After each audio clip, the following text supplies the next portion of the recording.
Olá a todos e sejam bem-vindos ao Nós e a Família. Hoje temos um convidado especial e se vê o nosso terço às 9h30, com certeza que o conhece. Estamos com o Padre João Paulo e hoje o tema é a Sagrada Família. Olá, Padre João Paulo. Bom dia. Padre João Paulo, o tema de hoje é a Sagrada Família. Quando é que se começou a prestar atenção à Sagrada Família como modelo? Nós podemos dizer que já os Evangelhos nos apresentam a Sagrada Família como modelo, porque especialmente o Evangelho de São Lucas dá muita importância à presença da Sagrada Família. Não nos esqueçamos que, para além de muitas outras coisas, mas há um pormenor muito importante que o Evangelho de São Lucas faz questão de sublinhar, que Jesus era obediente aos seus pais. Portanto, que havia uma família verdadeira, portanto, em Nazaré, Jesus, Maria e José. Portanto, em resposta à sua questão, o primeiro grande testemunho, a primeira grande fonte que nós temos sobre a importância da Sagrada Família é, de facto, o Evangelho. E, portanto, especialmente os evangelistas Lucas e Mateus. São Marcos não teve essa intenção e São João também começa noutro momento, embora também haja algumas pinceladas, vamos chamar-lhe assim. Mas em São Lucas e em São Mateus é muito presente no princípio da vida de Jesus. Portanto, a fonte onde nós temos que ir beber em primeiro lugar é, de facto, o Evangelho. Portanto, quem faz parte da Sagrada Família, temos São José, Nossa Senhora Senhora e Jesus. E Jesus. Exatamente. Isto também são pessoas que são modelos para pais, mães e filhos. Exatamente. Portanto, sabemos que por vontade divina Jesus encarnou, estamos perto do Natal, portanto, é a altura certa para relembrarmos este aspecto. Jesus veio ao mundo, Jesus encarnou, Jesus tomou um corpo humano numa família. Portanto, Deus quis que este projeto da vinda de Jesus ao mundo fosse numa família. Portanto, temos aqui, de facto, como diz, o exemplo, o modelo para os pais, para as mães, para os filhos. Segundo a tradição, embora o Evangelho não nos diga isso, mas segundo a tradição, sabemos que provavelmente Jesus também terá tido convívio com os seus avós. Nós celebramos anualmente a memória de São Joaquim e de Santa Ana, embora, como digo, o Evangelho não os refira, mas a tradição da Igreja assim a aceitou, portanto temos esta memória, nós celebramos os avós de Jesus, portanto há aqui uma família completa, que Deus quis, para que Jesus pudesse vir ao mundo, tornar-se um de nós, e como nós, com o pai, com a mãe e com toda a restante família, que obviamente que o acompanhou e que ele conheceu. Há uma figura dentro da Sagrada Família que eu admiro muito, pessoalmente, mas que não é assim tão falada, que é São José. São José. Exatamente, que foi o pai, acompanhou Jesus, mas nós não temos muitos dados acerca dele. Nós temos pelos Evangelhos as ações de São José, as suas decisões. Nenhum dos evangelistas recolheu nenhuma palavra sua. Não há nenhuma palavra dita por São José nos Evangelhos. Nós temos os diálogos de Nossa Senhora, mas São José não temos. Temos as suas ações, as suas decisões, até temos um pormenor muito interessante, que é os seus pensamentos, andando ele a pensar assim. Portanto, há ali uma caracterização dele, mas não há nenhuma palavra que nós possamos dizer que disse isto. E então o que é que dos Evangelhos nós podemos perceber e podemos concluir? Que ele estava muito atento aos sinais de Deus na sua vida. E estava muito atento à vontade de Deus na sua vida. Por isso, quando, diz o Evangelho, ele está a pensar como fazer, visto que a sua esposa se encontrava grávida e ele não percebia, é assim que o Evangelho nos diz, vemos que quando Deus lhe revela que não temas de receber Maria por tua esposa, o que nela aconteceu, quem ela concebeu foi por virtude do Espírito Santo, o texto diz que ele aceitou a sua esposa. E que, portanto, viu os sinais de Deus, viu a vontade de Deus e aceitou-a. E, portanto, nós vemos em São José um exemplo muito importante para a nossa vida cristã, de quem na sua vida concreta, na sua vida pessoal, na sua vida real, nos seus problemas, nos seus pensamentos, nas suas decisões, naquilo que quer perceber, a última luz, ou a luz principal para estas decisões é a vontade de Deus. E isto guiou-o sempre, porque depois nós vemos como ele defende Jesus, foge para o Egito, como defende Nossa Senhora, como faz sempre aquilo que Deus lhe pede. E repito esta primeira ideia de que falei, sem falar. O texto dos Evangelhos não o põe a falar, vamos dizer assim, mas não quer dizer que não tenha sido uma pessoa que é para nós um grande exemplo. E é. E especialmente neste aspecto, de ver a vontade de Deus, de ver o que Deus pede, de ver como Deus age e mudar a sua própria vontade. E mudar aquilo que se estava a pensar, aquilo que estava para decidir, aquilo que aparentemente era o mais óbvio, mas que Deus pediu de outra maneira. E se Deus pede, é porque é assim, é porque está certo. Eu acho que realmente uma das maiores lições que aprendemos da Sagrada Família foi que existe uma Sagrada Família, existe uma história de Natal, porque houve duas pessoas que disseram que sim. Nossa Senhora e São José disseram que sim. E Jesus também disse que sim. Exatamente. Portanto, é de facto um grande sim, repetindo, àquilo que Deus quer. E, portanto, nós vemos que Jesus disse que sim à vontade de Deus Pai. Por isso, nós rezamos com o Salmo: Eu venho, Senhor, para fazer a tua vontade. E o primeiro que disse isto foi o próprio Jesus. E também o repetiu. E no momento doloroso, na véspera da sua paixão, ele repetiu: Não se faça a minha vontade, mas a tua. Portanto, ao grande sim de Jesus. Ao grande sim de Jesus também a cada um de nós dizer que vem ao mundo por nós. Ao grande sim de Nossa Senhora, àquilo que o anjo lhe vem dizer. E cá está, novamente, esta frase: faça-se a tua vontade. Portanto, Nossa Senhora, a Mãe de Jesus, une o seu sim ao sim de Jesus e entrega o seu sim àquilo que Deus quer. E ao sim de São José, que mesmo não estando escrito, está lá. Está lá, claro, naquilo que Deus lhe pede, naquilo que Deus quer. Portanto, é um grande sim. E quando se diz que sim a Deus, quando a vontade de Deus é cumprida, as maravilhas aparecem, como é o Natal. A grande maravilha que nós estamos para celebrar brevemente. O facto da Sagrada Família ser humilde, ser uma família, São José era carpinteiro, portanto tinha um trabalho humilde, também é uma lição para as famílias de hoje em dia que se calhar se refugiam mais no material e não tanto no valor, na união. Nós percebemos exatamente que Deus quis se fazer homem, Deus desceu da sua glória, nós rezamos isso. Ele, que é de condição divina, não se valeu da sua igualdade com Deus, mas humilhou-se e tomou a condição de servo.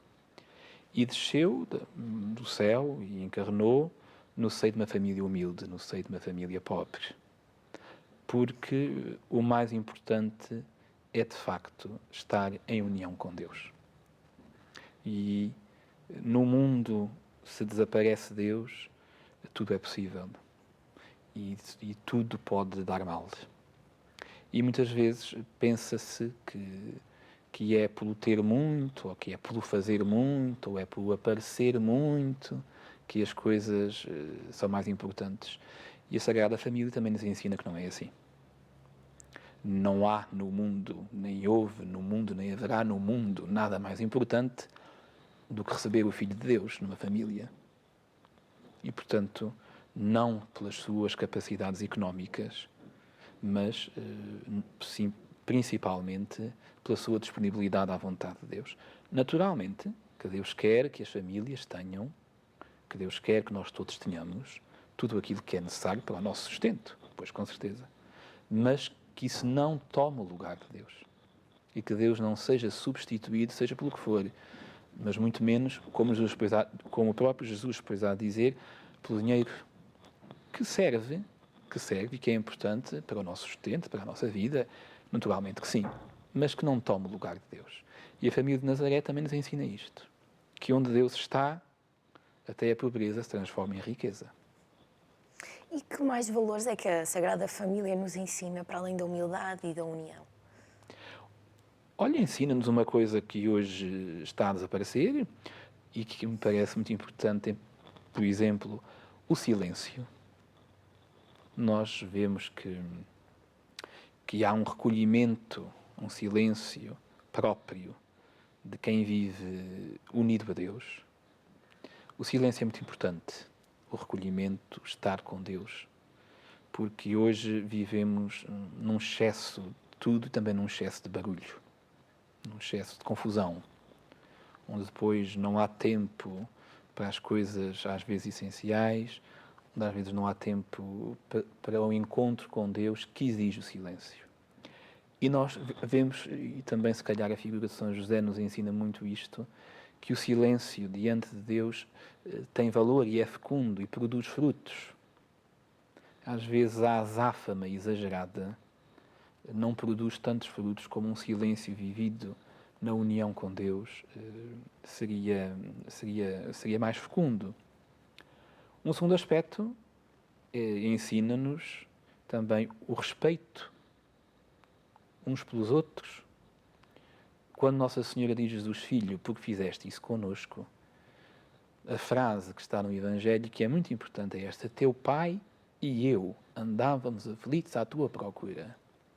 Portanto, há aqui um respeitar, há aqui o dar importância ao outro. Cada um tem o seu lugar, cada um é importante, cada um ocupa a sua missão. É muito interessante esta frase de Nossa Senhora, claro. E dita por ela, mais valor tem, naturalmente. Teu pai e eu andávamos aflitos à tua procura. Portanto, o respeito uns pelos outros. E até digo mais, o carinho, a atenção uns pelos outros. Também a Sagrada Família nos ensina isto. E, em terceiro lugar, das muitas coisas que se podem dizer, naturalmente, nós vemos que a Sagrada Família também esteve sujeita a muitos perigos, a muitos problemas. Vejamos que, por causa do que estava a acontecer, teve que fugir para o Egito. O Evangelho é claro ao dizer-nos que Deus deu ordem a São José: pega no menino e sua mãe e foge.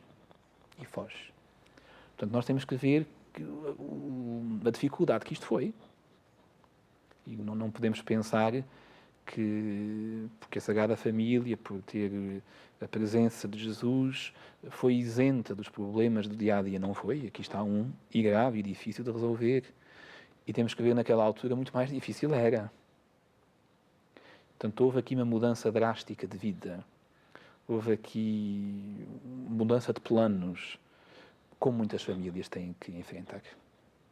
Mudar os seus planos, mudar a sua vida, mudar os seus projetos, porque de repente alguma coisa caiu sobre aquela família, vamos dizer assim, e houve uma mudança drástica, um problema gravíssimo para resolver. Aqui também houve. Aqui também houve. Mas, naturalmente, sempre em união com a vontade de Deus, querendo que Deus seja o guia, que seja a luz, e vemos que, pronto, independentemente destes problemas que são impossíveis de evitar, porque eles existem, unidos a Deus, nós somos sempre mais fortes. E também aprendemos isto com a Sagrada Família de Nazaré, que unidos a Deus somos sempre mais fortes. Exatamente, era exatamente o que eu estava a pensar, que os problemas pela qual a família de Nazaré passou são problemas que outras famílias hoje em dia passam. Pois nós não devemos imaginar que isto são histórias de Natal, ou que são fábulas, ou lendas.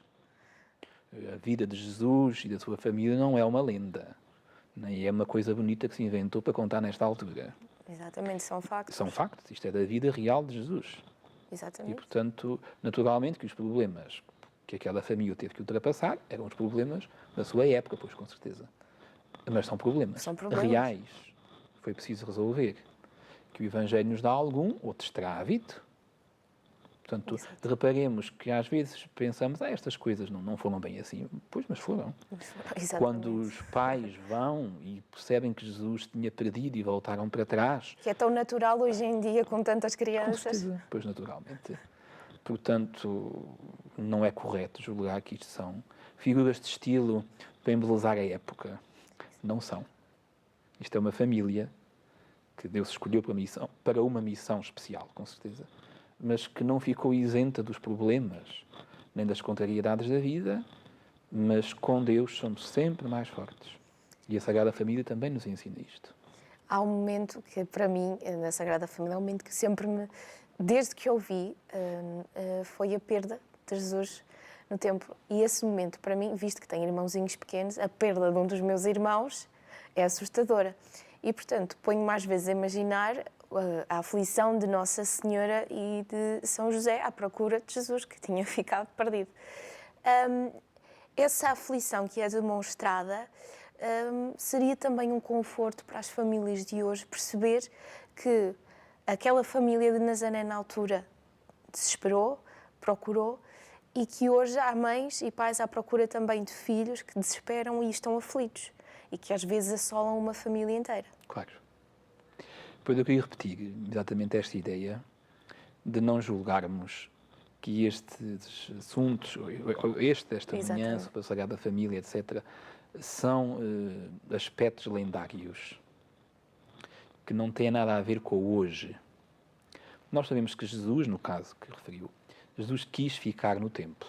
Percebemos que ele quis ficar para ensinar também à sua família que ele não era apenas aquele rapaz, já na altura, que estava com eles, mas que tinha vindo do Pai, como ele próprio faz questão de dizer, não sabias que eu devia estar na casa do meu Pai. Portanto, que ele era aquele que tinha vindo do Pai e que tinha que estar com o Pai. Naturalmente que Jesus quis ficar e quis, desta maneira, dar este ensinamento sobre a sua verdadeira e total identidade. Agora, naturalmente, que há aqui um grande dilema familiar. E os dilemas familiares que existem e hão de existir, se forem vistos, se forem interpretados com a presença de Deus, repito, é sempre uma força muito maior. E no fim desse drama familiar que nós temos aqui, nós vemos como o Evangelho nos diz que Maria guardava tudo no seu coração. Portanto, mesmo aquilo que automaticamente não percebeu bem, não foi para ela um motivo nem de se afastar, nem de revolta. Foi um motivo para meditar em silêncio, cá está. Exato. Para meditar a seu tempo, para perceber a seu tempo, com a luz de Deus, o que é que aquilo queria dizer. Agora, não julguemos que isto são peripécias que se inventaram. Exatamente. Nós temos que perceber que aquilo que os Evangelhos nos narram, aquilo que o Evangelho nos narra, os dramas que nos narram, os Evangelhos, são para nos iluminar hoje. Com os dramas familiares, com tudo aquilo que hoje é preciso que haja respostas, sempre à luz de Deus. Foi o que guiou a Sagrada Família sempre, fazer a vontade de Deus. Padre João Paulo, a conversa vai interessante. Nós vamos para um curto intervalo. Em casa, chamem a vossa família para vir para o sofá para continuar a ver o nosso programa na segunda parte. Até já!